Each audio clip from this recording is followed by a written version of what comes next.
Tuhan bersamamu dan bersama rohmu. Inilah Injil suci menurut Lukas. Dimuliakanlah Tuhan.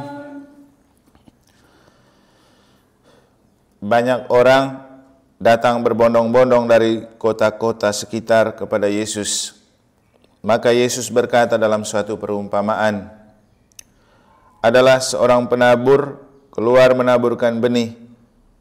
Waktu ia menabur, sebagian benih itu jatuh di pinggir jalan, lalu diinjak-injak orang dan dimakan burung-burung di udara sampai habis. Sebagian jatuh di tanah yang berbatu-batu dan tumbuh sebentar lalu layu karena tidak mendapatkan air. Sebagian jatuh di tengah semak duri sehingga terhimpit sampai mati oleh semak-semak yang tumbuh bersama-sama. Dan sebagian jatuh di tanah yang baik, lalu tumbuh dan berbuah 100 kali lipat. Sesudah itu Yesus berseru, barang siapa mempunyai telinga untuk mendengar, hendaklah mendengar. Para murid menanyakan kepada Yesus maksud perumpamaan itu. Yesus menjawab, kalian diberi karunia mengetahui rahasia kerajaan Allah, tetapi hal itu diwartakan kepada orang lain dalam perumpamaan, supaya sekalipun memandang mereka tidak melihat, dan sekalipun mendengar mereka tidak mengerti. Inilah arti perumpamaan itu. Benih itu ialah sabda Allah, yang jatuh di pinggir jalan ialah orang yang telah mendengarnya, kemudian datanglah iblis, lalu mengambil sabda itu dari dalam hati mereka, supaya mereka jangan percaya dan diselamatkan. Dan yang jatuh di tanah yang berbatu-batu ialah orang yang setelah mendengar sabda itu, menerimanya dengan gembira, tetapi mereka tidak berakar. Mereka hanya percaya sebentar saja, dan dalam masa pencobaan mereka murtad. Yang jatuh dalam semak duri ialah orang yang mendengar sabda itu, dan dalam pertumbuhan selanjutnya mereka terhimpit oleh kekhawatiran, kekayaan, dan kenikmatan hidup, sehingga tidak menghasilkan buah yang matang. Yang jatuh di tanah yang baik ialah orang yang mendengar sabda itu dan menyimpannya dalam hati yang baik dan menghasilkan buah dalam ketekunan.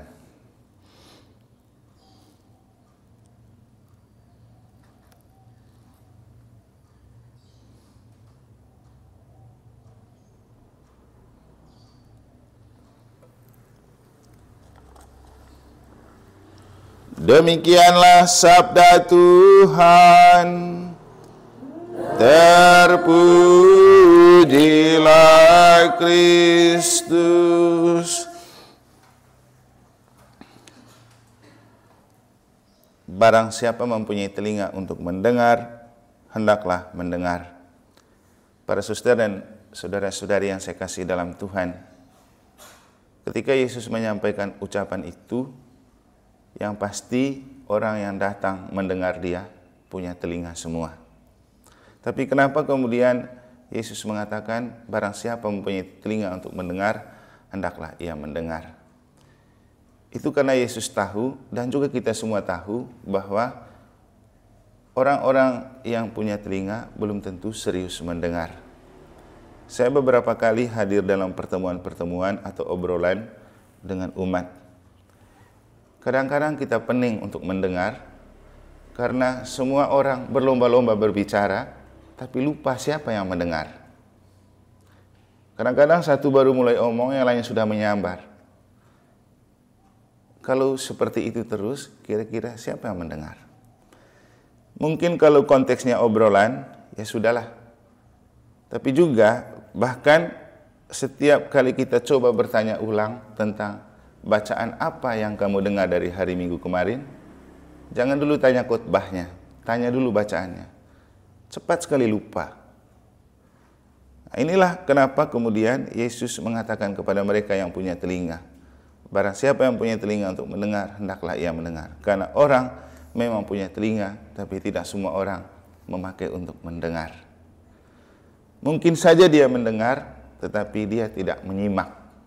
Itu juga persoalan, karena kalau kita yang belajar bahasa Inggris kan tahu perbedaan antara hearing dan listening. Hearing itu seperti kita pakai earphone. Kita bisa dengar di telinga. Lagu kita dengar pakai earphone, batasnya di telinga. Yang terpenting dia berbunyi, kita enjoy. Apa isinya? Itu sangat tergantung. Kadang ada orang yang menyimak lagu untuk menyimak makna dan isinya. Tapi ada yang hanya mendengar musik. Sehingga dalam kenyataan kadang-kadang kalau orang yang mau mendengar dengan hati, pasti dia punya lagu pilihan.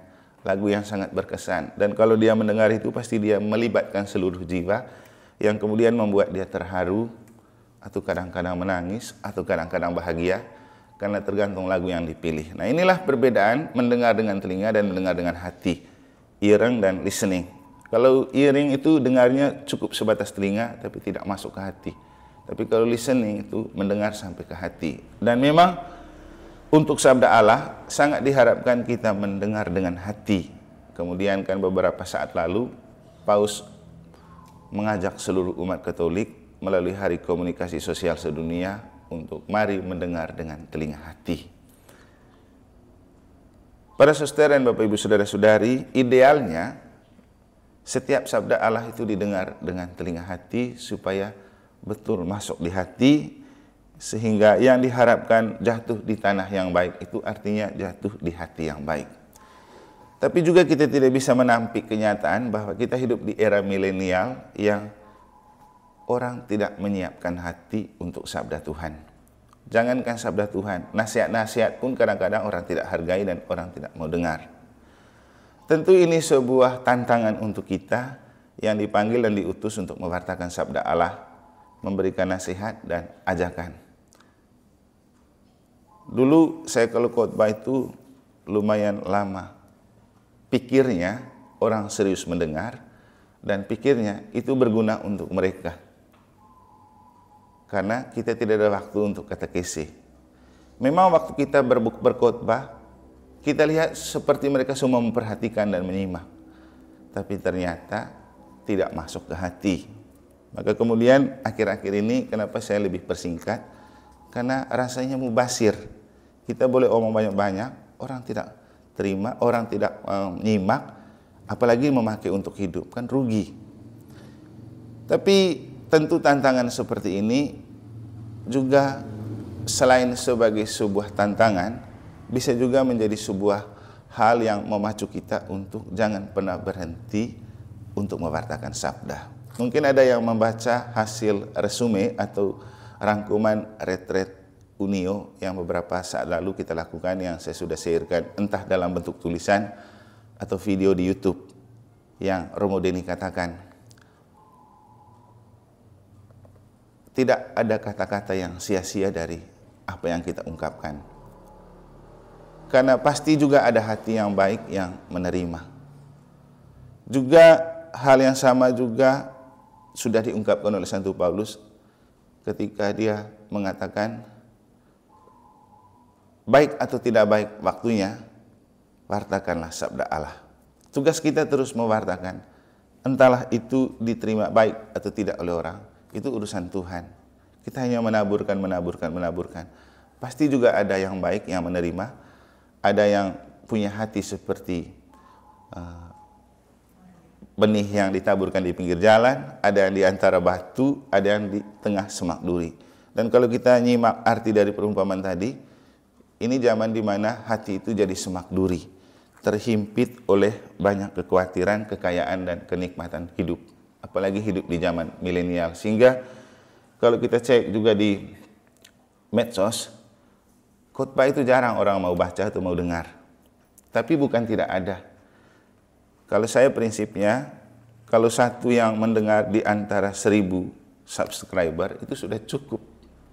Karena mentobatkan satu orang itu tidak mudah, atau membuat orang terarah kepada Tuhan hatinya. Jadi pesan untuk kita dari yang diumpamakan oleh Yesus dalam Injil, teruslah mewartakan sabda Allah, baik atau tidak baik waktunya. Nanti biarkan Roh Tuhan bekerja, karena toh kita percaya Allah yang memberi pertumbuhan. Saya rasa ini juga yang dilakukan oleh Santo Padre Pio, orang kudus yang kita peringati pada hari ini. Saya tadi lihat di belakang itu ada gambarnya Pater Padre Pio. Pasti OSF juga punya devosi khusus kepada Padre Pio. Karena saya juga mendapat sebuah buku tentang Pater Padre Pio itu dari Suster Crescencia yang sudah meninggal. Dia memberikan buku itu kepada saya dulu. Kemudian saya baca dan ternyata memang menarik. Yang paling menarik untuk saya sebagai imam itu ketika Padre Pio berbicara tentang pentingnya merayakan Ekaristi. Dan yang paling banyak hadir dalam misa bukan orang hidup, tapi orang mati yang menderita di api penyucian. Untuk saya, inilah yang membuat saya tetap semangat buat misa. Biar umat tidak datang, biar umat sedikit, tetap semangat. Karena saya tahu, berdasarkan pengalaman Pater Padre Pio, antrean di pintu rumah Tuhan itu banyak sekali orang yang datang dari api penyucian. Mereka sangat menderita. Mereka minta didoakan, mereka minta dirayakan Ekaristi. Maka kita yang hadir misa juga akan merayakan misa bersama mereka. Apalagi setiap kali kita misa selalu ada malaikat Tuhan. Karena tadi kan suster minta berkat malaikat itu. Malaikat warna biru bajunya. Dan Yesus. Oh, patung Yesus juga belum. Ya. Yang mau saya katakan itu, malaikat itu selalu hadir bersama kita dalam misa. Makanya jangan takut kalau minta sendiri atau tidak ada orang. Setidak-tidaknya untuk saya sebagai imam tetap semangat merayakan misa karena ada orang dari api penyucian ikut dan malaikat Tuhan selalu datang turun naik. Coba lihat di lagu Kudus. Sebelum lagu Kudus kan dalam privasi kita akan mengatakan bersama para kudus dan para malaikat kita memuji dan memuliakan Allah. Biar kita misa sendiri ada para kudus dan para malaikat.